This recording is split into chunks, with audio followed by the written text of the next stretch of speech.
equals does your device need fixing? We offer a free diagnosis. We pick up and deliver right to your door, no calls or travel needed. We send you a quote before repairing, and only go ahead if you approve it. Easy, transparent, and professional. Link in description.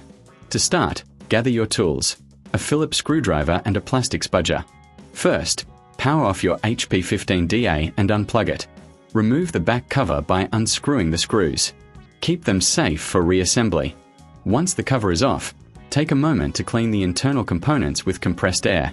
This helps prevent overheating. Next, locate the battery.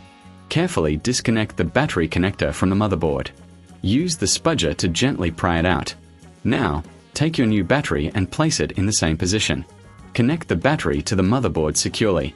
Before reassembling, do a quick visual inspection. Ensure there are no loose cables or debris. Replace the back cover and screw it back in place. Finally, power on your laptop to check if it works correctly.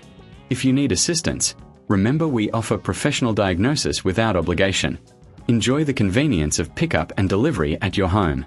No calls, no travel, just a quote before repair. Your HP15DA is ready for action. Does your device need fixing? We offer a free diagnosis. We pick up and deliver right to your door, no calls or travel needed. We send you a quote before repairing, and only go ahead if you approve it. Easy, transparent, and professional. Link in description.